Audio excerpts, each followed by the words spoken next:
नमस्कार दोस्तों, हरे कृष्णा, राधे राधे। नाग पंचमी की बहुत बहुत शुभकामनाएं। फ्रेंड्स, अगर काल सर्प दोष है तो नाग पंचमी के दिन भगवान नाग देवता का जरूर पूजा करनी चाहिए। आप चाहे तो कागज में बनाकर 5 या 7 नाग देवता बनाकर उनकी पूजा कर सकते हैं, या आपके पास अगर चांदी या पीतल का इस तरह का भगवान नागदेव अगर आपके पास है तो इनकी भी पूजन आप कर सकते हैं, या भगवान शिव जी के साथ जो नाग देवता रहते हैं उनकी विग्रह के साथ उनकी भी पूजन कर सकते हैं। अगर कुछ भी नहीं है तो आप मिट्टी का या आटे का नाग देवता बनाकर भी पूजन कर सकते हैं। सामग्री में हमें ज़्यादा कुछ नहीं चाहिए। देखिए यहाँ पे मैंने कच्चा दूध ले लिया है, थोड़ा सा मिठाई में हमने बतासा वगैरह ले लिया, आप कोई भी मिठाई ले सकते हैं। चंदन हमें जरूर लेनी है, और साथ में फूल ले लिया है, और कलावा लिया है नाग देवता को चढ़ाने के लिए। इत्र ले लीजिए, क्योंकि नाग देवता को खुशबू बहुत पसंद है, इसलिए इत्र ले लिया है। और चौकटे में हल्दी और कुमकुम जरूर ले लीजिएगा। ये सारे सामग्री है जो हमें पूजन के लिए चाहिए। साथ ही में देखिए हमारे पास ब्रश का इस तरह से बना हुआ नाग देवता है, बहुत ही सुंदर है। तो इन्हीं की पूजन करके मैं आज आपको दिखाती हूँ। और अगर आपके पास नहीं है इस तरह का तो कोई बात नहीं, मिट्टी या जो आटा होता है उससे भी बनाकर पूजा कर सकते हैं। साथ ही में हम धूप और दीप ले लेंगे। तो सबसे पहले पूजा में दीपक प्रज्वलित किया जाता है। हमने दीपक प्रज्वलित किया कर लिया है, और यहाँ पे हमने धूप भी प्रज्वलित कर लिया है। धूप और दीप हमें जरूर प्रज्वलित करना चाहिए, खुशबू नाग देवता को बहुत ज़्यादा प्रिय होता है। इसके बाद देखिए आप चाहे तो प्रॉपर्ली स्नान करा सकते हैं, या इस तरह से जल लेके जल का छींटा देते हुए भगवान नाग देवता का इस तरह से पूजन करना है। ओम नमः शिवाय, ओम नमः शिवाय, ओम नमः शिवाय पहले शिव जी के स्मरण करना है। उसके बाद हम नाग देवता को इस तरह से स्नान कराएंगे। स्नान कराने के बाद हमें टीका लगाना है। तो चंदन नाग देवता को अति प्रिय होते हैं, तो सबसे पहले हम नाग देवता को चंदन लगा देंगे इस तरह से। और अगर आपने नाग नागिन की जोड़ा बनाया है तो दोनों को ही इस तरह से चंदन लगाना है। और अगर फोटो में पूजा कर रहे हैं तो वहाँ पे भी इस तरह से सेम इसी तरीके से पूजा कर सकते हैं। इसके बाद नाग देवता को कुमकुम जरूर लगाया जाता है। कुमकुम को टीका नाग देवता को बहुत ज़्यादा प्रिय होता है, तो यहाँ पे हम कुमकुम लगा देंगे।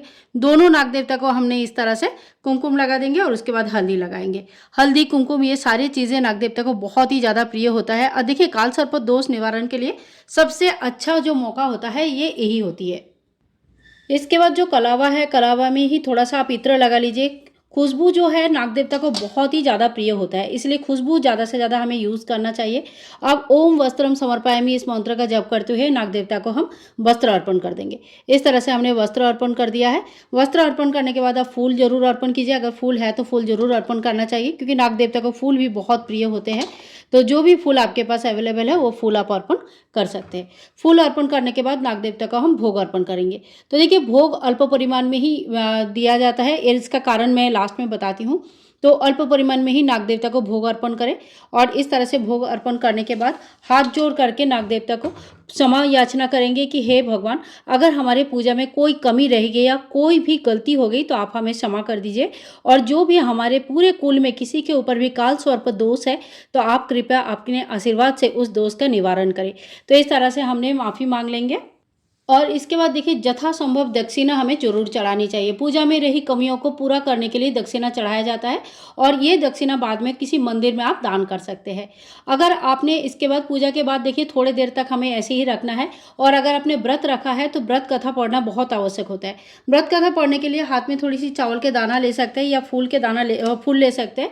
और थोड़ी सी इसमें जल हमें लेनी है, तो इस तरह से चावल का दाना ले लेंगे, थोड़ी सी इसमें हम जल लगाएंगे। आप चाहे तो फूल भी ले सकते हैं। तो इस तरह से लेकर हम व्रत कथा पढ़ लेंगे। पूरे व्रत कथा पढ़ने के बाद जो फूल है ये फूल हम नाग देवता के चरणों में ही इस तरह से रख देंगे। और जो चावल का दाना है, ये चावल का दाना ये लोटे के जल में हम रख देंगे। और पूजा होने के बाद ये जो 1 लोटा जल है ये चाहे तो आप सूर्य भगवान को अर्घ्य दे सकते हैं। तो इस तरह से सुबह सुबह ही पूजा किया जाता है। समस्त व्रत कथा सब कुछ होने के बाद हमें जो है आरती करनी है। आरती हमें कैसे करनी है, तो देखिए आप अलग से भी कपूर जलाकर भी आरती कर सकते हैं, क्योंकि कपूर की आरती नाग देवता को बहुत प्रिय होते हैं, खुशबू उनको बहुत प्रिय होते हैं।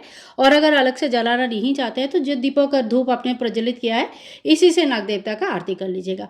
इस तरह से अगर आरती अगर नहीं भी आती तो कोई बात नहीं, अगर 3 बार 5 बार इस तरह से भगवान के सामने घुमाया जाता है तो इसे भी आरती की स्वरूप ही माना जाता है। तो इस तरह से हमने आरती कर लिया। आप लोग भी सब आरती ले लीजिए। घर के बच्चों को बहुत अच्छे से नाग देवता का प्रणाम करवा करवाइए, बहुत ही मान सम्मान के साथ पूजा ये करना चाहिए। और देखिए पूरा पूजा होने के बाद जब से आरती हमारा हो गया, आरती होने के बाद हाथ में थोड़ी सी हम जल ले लेंगे और 3 बार आचमन करना होता है, आरती को शांत करना होता है। तो इस तरह से 3 बार आचमन कर लेंगे और इस तरह से आरती शांत हो जाएगा। पूजा में रही कमियों के लिए हाथ जोड़ करके क्षमा याचना करेंगे और इस तरह से हमारा पूजा जो है ना संपूर्ण हो जाता है। तो इसी तरह से नाग देवता का पूजन घर में नाग पंचमी के दिन किया जाता है।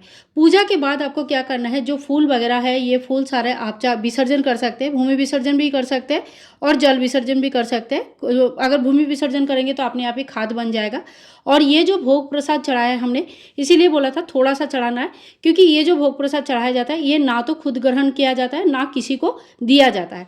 तो इसे भी जैसे कोई जंगल टाइप का जगह है या जो लोग जहाँ पे जल ज़्यादा होता है, सांपों की रहने का संभावना ज़्यादा होते हैं, ऐसी जगह पे इस भोग को रख दिया जाता है या वहाँ पे रख देते हैं ताकि कोई भी कीड़े मकोड़े या कोई नाग सांप आके इसे ग्रहण कर ले। इसे किसी इंसान को नहीं दिया जाता है। तो ये भोग भी हम हटा लेंगे। दिया जब तक प्रज्वलित रहेगा तब तक हमें नाग देवता को नहीं स्पर्श करना है। दिया जब शांत हो जाएगा उसके बाद आप नाग देवता को स्पर्श कर सकते हैं। तो देखिए ये जो कलावा है ये भी आप जो फूल वगैरह रखा है उसी के साथ एक ही साथ इनको विसर्जन कर सकते हैं।